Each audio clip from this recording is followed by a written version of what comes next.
سلام، شب و روزتون عالی. به کانالمون خوش اومدین. جایی که میخوایم رازهای حرفه‌ای بازار و استراتژی‌های واقعی معاملاتی رو با هم بررسی کنیم. در این ویدیو قصد دارم یک ستاپ بی‌نظیر از مبحث القای نقدینگی در مارکت به شما آموزش بدم. این ستاپ یکی از ارزشمندترین روش‌های من در معاملات با پراپ فرم هاست. با این ستاپ فقط در یک روز تونستم حساب پراپ پاس کنم.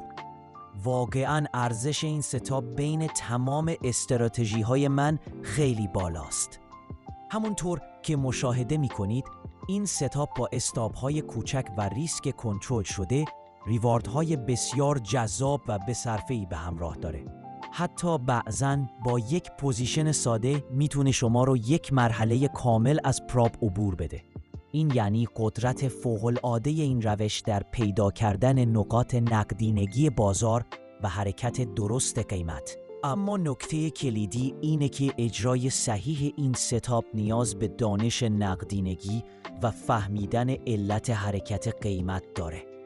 بازار همیشه دنبال نقدینگی میگرده و اگر بتونیم بفهمیم قیمت چرا و کجا حرکت میکنه میتونیم جلوتر از بازار حرکت کنیم و به سوددهی برسیم.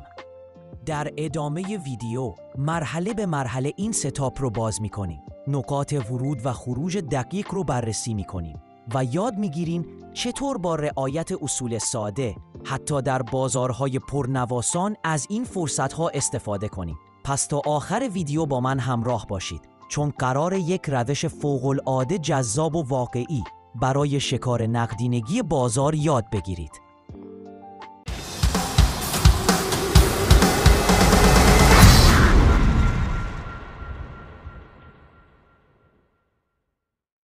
خب قبل از اینکه وارد جزئیات دقیق ستاپ بشیم بیایید یک نگاه شماتیک واضح به ساختار این ستاپ بندازیم.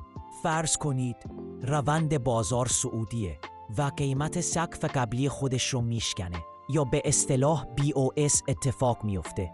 در این حالت ما کف جدیدی که شکل میگیره رو در نظر میگیریم. این کف جدید کلید اصلی ستاپ ماست چون در دیدگاه‌های مختلف کارکردهای متفاوتی داره. بعضی‌ها اون رو نقطه حمایت قیمت میبینن و بعضی‌ها اون رو ناحیه تقاضای قیمت میبینن. حتی در بعضی استراتژی‌ها محل تجمع سفارشات یا اوردر بلاک در نظر میگیرن. اما نکته مهم اینه که ستاپ ما دقیقاً قرار این دیدگاه‌های مختلف رو نقض کنه تا یک فرصت بی‌نظیر برای شکار نقدینگی ایجاد بشه. به عبارت دیگه ما از همون جایی که اکثر معامله‌گران ضرر میکنن استفاده میکنیم و حرکت واقعی بعدی بازار رو شکار میکنیم. از قبل از ورود به جزئیات هر مرحله این مفهوم کف جدید و نقش اون در ستاپ را کاملا در ذهن داشته باشید. قبل اینکه وارد بحث ورود و خروج از معامله بشیم لازمه یک مفهوم کلیدی رو توضیح بدم، یعنی اوردر بلاک. اوردر بلاک در واقع همون آخرین کندل صعودی یا نزولی قبل از یک حرکت شارپ هست. اینجا معمولاً جایی هست که بانک‌ها و نهادی‌های بزرگ سفارشات خودشون رو وارد بازار کردن.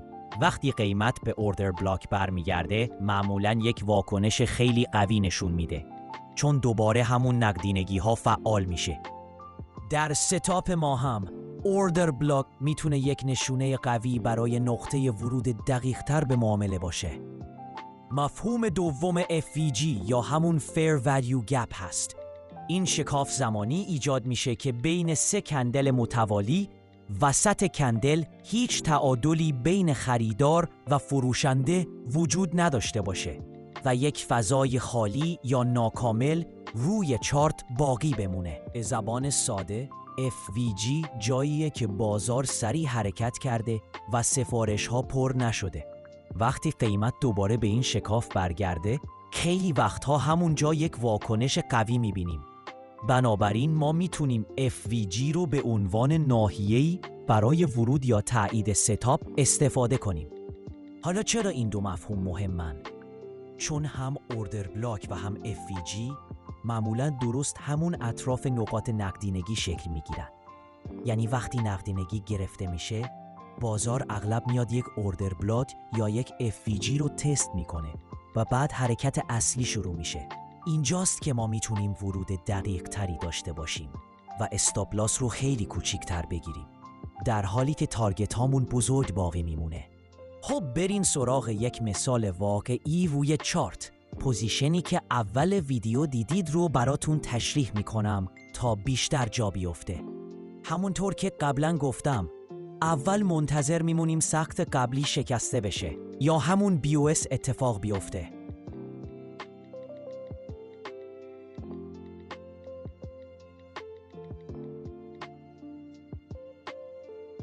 حالا در اینجا یک کف میبینیم که طبق انتظارمون باید شکسته بشه که اختصاراً بهش میگن IDM. وقتی نقدینگی زیر کف جمع شد و بازار اون رو برداشت، حالا دنبال نشونه‌ای برای ورود میگردیم. بهترین ورودی زمانی هست که قیمت بعد از برداشت نقدینگی به یکی از نواحی اوردر بلاک یا FVG برگرده. این برگشت به ما میگه که بازار داره سفارش‌های قبلی رو پر میکنه و آماده ی حرکت اصلیه. پس ورود ما دقیقاً جای اتفاق میفته که بقیه معامله‌گرها یا استاپ شدن یا هنوز در شک و تردید هستن. حد ضرر ما ساده و منطقیه. درست کمی پایین تر از همون ناحیه نقدینگی یا اوردر بلاکی که مشخص کردیم قرار میگیره. پس استاپ لاس کوچیک داریم که ریسک رو حداقل نگه میداره، ولی در عوض پتانسیل سود خیلی بزرگ میشه. برای تارگت ما معمولاً به سمت سقف قبلی نگاه میکنیم، چون بعد از جمع کردن نقدینگی کف بازار تمایل داره دوباره نقدینگی رو از بالا جمع کنه. این یعنی نسبت ریسک به ریوارد بالا که واقعاً میتونه تفاوت بزرگی در حساب معاملاتی شما ایجاد کنه. اگه این آموزش برات مفید بود، حتما همین الان کانال رو سابسکرایب کن و روی دکمه زنگوله بزن تا هیچ ستاپ و استراتژی بعدی رو از دست ندی. لایک این ویدیو واقعاً به من انگیزه میده تا آموزش‌های بیشتری مثل این تولید کنم. یادت نره، بازار همیشه دنبال نقدینگیه. پس تو هم یاد بگیر مثل بزرگان بازار نقدینگی رو شکار کنی. شب و روزتون عالی.